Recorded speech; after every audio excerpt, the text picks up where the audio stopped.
मौलाना साहब का एक जुमला सोने के कलम से और सोने के पानी से लिखने के यानी काबिल है। उन्होंने कहा था, बताओ खुलफाए राशिदीन ने कौन सी अपनी जिदादें बनाई हैं, अपने बच्चों के लिए क्या छोड़ के वो मरे हैं कि तुम कहोगे कि उन्हें लालच थी।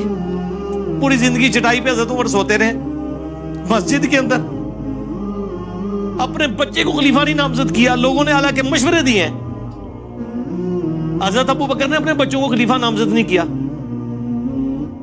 पूरी जिंदगी कसपुरसी में एक इस्लाम के गालिब होने तक सारी तकलीफें लाला से उठाई। जब उसका फ्रूट खाने का वक्त आया है, उस वक्त भी जंगों की मुसीबत काट रहे हैं। बूढ़े वक्त में तो इंसान आराम करता है। 2.25 साल हजरत अबू बकर की एक रात भी सुकून से गुजरी है। कितने माजों में जंग खोली है। मुनकरीन ज़कात, मुसैलमा कज़्ज़ाब, पर्शियन एम्पायर और इवन रोमन एम्पायर के लिए भी आपने अपने, वो जब हजरत बिलाल नहीं उनको रोक रहे थे, हजरत बिलाल को भी भेजना पड़ा। हजरत उमर की पूरी जिंदगी जंगों से भारत है। फिर अपनी औलाद के लिए क्या छोड़ के मरे।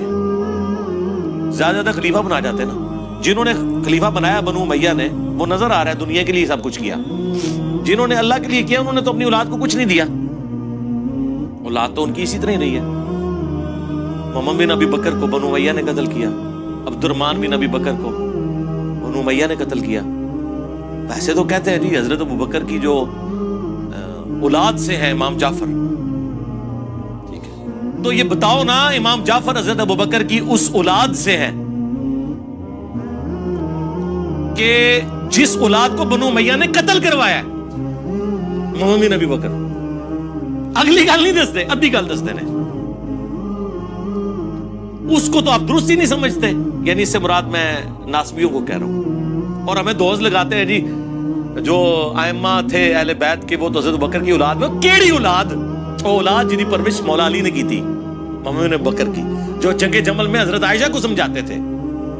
और जब हजरत आयशा का ऊंट गिरा, उस मोहम्मद बिन अबी बकर के साथ हजरत अली ने हजरत आयशा को एहतराम के साथ घर रवाना किया। जो मुस्नद अहमद में हदीस है कि एक वक्त आएगा तेरा आयशा से झगड़ा होगा। हजरत अली ने कहा मैं बड़ा बदबख्त हूंगा, तो फरमाया तुमने ऐसा करना है, आयशा को उसके घर तक पहुंचा देना, और पहुंचाया। तो ये छोड़ दे, मुकदमे में कभी भी कोई जीत नहीं सकता। पिक एंड चूज आप करेंगे तो वो फिट ही नहीं बैठेगा। ये इसी तरह, इनको तो छोड़ दें, तो बड़ी हस्तियां थी। मैं अपने बारे में देखता हूं कि मेरे बारे में ब्लेम लगा रहे हैं कि जनाब यहूद नसारा से फंडिंग आ रही है।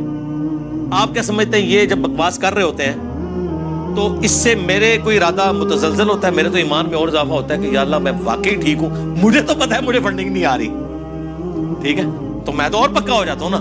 इसके झूठे इल्जाम लगाने से क्या समझते हैं ये कि मुझे पीछे कर लेंगे? मैं तो और चढ़ के आऊंगा। इन्होंने ट्रेंड चलाया, मैं ला के हाथ पड़ा छड़ी। उन्हें उस वक्त उन्होंने रोंदे होंगे कि ऐसी ट्रेंड क्यों चलाया। और ट्रेंड भी खैर इनके ऊपर उलट गया। उस ट्रेंड में तो सारे मैक्सिमम कमेंट्स हमारे हक में थे, इनके हक में तो बहुत थोड़े कमेंट्स थे। ये चीज देखें, पिक एंड चूज ना करें मुकदमे को।